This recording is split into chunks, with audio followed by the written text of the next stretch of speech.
Bonjour ou bonsoir, selon l'heure à laquelle vous nous regardez.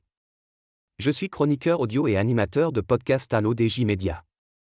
Dans cette chronique exceptionnelle signée Adnan Benchakroun, je vous lirai fidèlement son texte, sans filtre ni retouche, pour restituer mot à mot sa réflexion sur l'intelligence artificielle et le Maroc. Voici donc, non, je n'ai pas été invité aux premières assises de l'intelligence artificielle au Maroc. Je ne suis pas, trop, vexé, mais voilà ce que j'aurais aimé partager avec les participants à ces assises que j'applaudis d'un autre côté. Non, je ne serai pas dans la salle. Pas de badge, pas de programme, pas même un lien Zoom égaré. Et pourtant, je suis resté aux aguets. J'aurais écouté sagement ce qui se disait, j'aurais lu entre les lignes. J'aurais observé ce que notre pays commence ou hésite encore à faire avec cette grande affaire du siècle, l'intelligence artificielle. L'auteur ajoute qu'il ne se sent pas amer, mais considère ces assises comme un signal.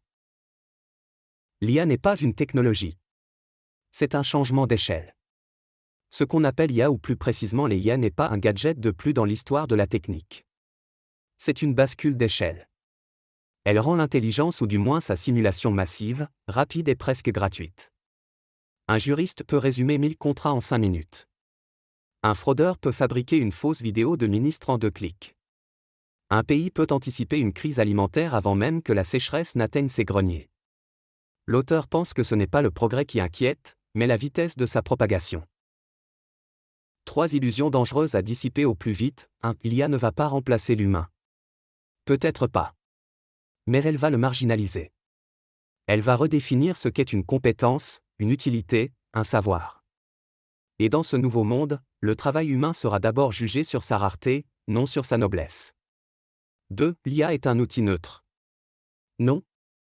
Elle est façonnée par les biais de ceux qui la programment, entraînée avec les données de ceux qui dominent, et orientée par les finalités de ceux qui la financent. Elle n'est pas neutre, elle est stratégique. 3. Le Maroc a encore le temps. C'est faux. Le monde ne nous attendra pas. L'IA est un champ de bataille silencieux, les pays qui n'investissent pas aujourd'hui seront les utilisateurs passifs de demain. Comme ceux qui ont découvert trop tard la colonisation du cloud, des smartphones, puis des plateformes. L'auteur affirme que ces illusions sont une urgence stratégique à corriger. Si j'avais eu 5 minutes de micro face aux décideurs, voici ce que j'aurais recommandé, très simplement. 1. Bâtir une souveraineté cognitive formée des penseurs, pas seulement des codeurs. L'avenir appartient à ceux qui comprennent les fondements éthiques, philosophiques et politiques de l'IA. Il ne s'agit pas d'aligner des ingénieurs, mais de forger des stratèges.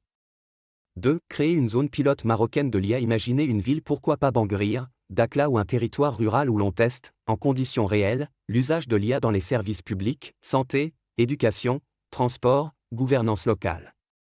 Une zone d'innovation éthique, 100% marocaine. 3. Contrôler nos données comme un bien public. Les données sont notre ressource la plus précieuse. Nos sols, nos gènes, nos langues, nos flux énergétiques, nos habitudes de consommation. Sans souveraineté sur les données, il n'y aura pas d'IA marocaine, juste un Maroc servile à l'IA des autres. 4. Adopter un principe de non-alignement algorithmique ni Chine, ni GAFAM, penser une voie marocaine, adaptée à nos valeurs, à notre culture, à nos priorités. Refuser l'IA de surveillance à outrance comme celle de la marchandisation sans frein. Inventer une éthique hybride, africaine, islamique, méditerranéenne. L'auteur appelle ici à une vision ancrée dans les réalités du Maroc. Le vrai danger, ce n'est pas que l'IA devienne plus intelligente que nous. C'est qu'on lui délègue nos responsabilités humaines sans même s'en rendre compte. Gouverner, éduquer, juger, soigner, voilà des actes qui engagent l'âme, pas juste des algorithmes. Le Maroc, dans ce 21e siècle chahuté, a une rare opportunité, il peut devenir un modèle de gouvernance intelligente de l'IA pour l'Afrique et le monde arabe. Mais à une condition, cesser d'imiter les autres et commencer à penser par soi-même. L'auteur conclut en appelant à une vigilance humaniste et proactive. Merci de nous avoir écoutés jusqu'ici. J'espère avoir fidèlement restitué chaque mot, chaque nuance, de la chronique de Adnan Benchakroun, sans modification ni omission. Une chose est sûre, l'intelligence artificielle ne se construit pas dans le silence. On se retrouve très bientôt pour une nouvelle chronique, toujours ici sur l'ODJ Média.